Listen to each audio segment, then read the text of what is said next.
এই সংকীর্ণতা কখনো বাংলার মানুষের জন্য শুভ হতে পারে না। বিপদের সময় মানুষ মানুষের পাশে দাঁড়াবে, এই বাতাবরণ তৈরি হওয়া দরকার। লোকসভার প্রাক্তন বিরোধী নেতা অধীর রঞ্জন চৌধুরী এই মন্তব্য করেন।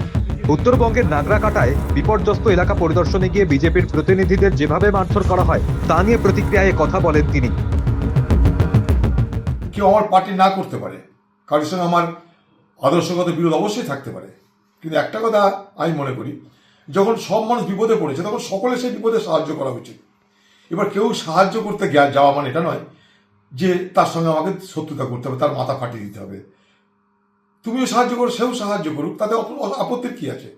যেমন বন্যার থেকে বাঁচার জন্য জাত ধর্ম বর্ণ নির্বিশেষে সকলে এক জায়গায় আশ্রয় নেয়, এমনকি প্রাণী মানুষ একসঙ্গে আশ্রয় নিচ্ছে, ঠিক তেমনিভাবে যখন মানুষ বিপদে পড়ে তখন তাকে সাহায্য করার জন্য সময়ও যাতে সবাই একসঙ্গে সাহায্য করে, সেখানটায় যেন আমরা জাত ধর্ম বর্ণ পার্টি না দেখি, এটাই আমাদের দায়িত্ব হওয়া উচিত। এই সময় সারা উত্তরবঙ্গ জলের তলায়, সেখানে বিজেপি সাহায্য দিতে গেল কি কংগ্রেস গেল কি টিএমসি গেল না মুসলিম লীগ গেল, আমাদের দেখার দরকার নেই, মানুষ সাহায্য পেলেই হলো। সেই জায়গাটাই কেউ সাহায্য দিতে যাচ্ছে, তাকে মাথা ফাটিয়ে দেওয়ার মতো কোনো বাহাদুরি তো নেই। এখন এই কথা বলা মানে এটা নয় যে আমি বিজেপিকে সমর্থন করছি, না, আমি এটা মানবিকতা বোধে বিপদের সময় মানুষ মানুষের মধ্যে দাঁড়াবে, এই বাতাবরণ বাংলায় তৈরি হওয়ার স্বার্থে এই কথাটা বলছি। এই সংকীর্ণতা কখনো বাংলার মানুষের জন্য শুভ কাজ করতে পারে না। গতকাল কার্নিভালে ব্যস্ত ছিলেন মুখ্যমন্ত্রী মমতা বন্দ্যোপাধ্যায়। আজ তিনি দোষারোপ করেন উত্তরবঙ্গের ক্ষেত্রে সিকিম দক্ষিণবঙ্গ হলে ডিভিসিকে দোষারোপ করছেন।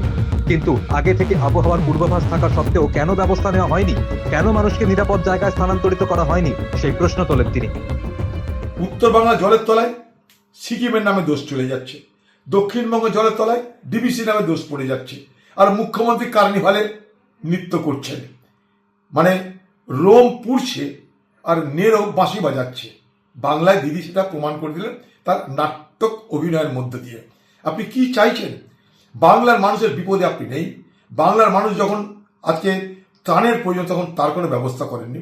আলিপুর আবহাওয়া দপ্তর অনেক আগে জানিয়েছিল যে উত্তরবঙ্গে ভয়ঙ্কর বৃষ্টি হতে চলেছে, অনেক বড় বিপদ আসতে চলেছে, আপনি কোনো কিছু ব্যবস্থা করেননি, কোনো সতর্কতা করেননি, কোনো তার জন্য কোনো প্রিভেন্টিভ কোনো মেজার নেননি, আপনি তাকে মিটিগেট করার কোনো ব্যবস্থা নেননি।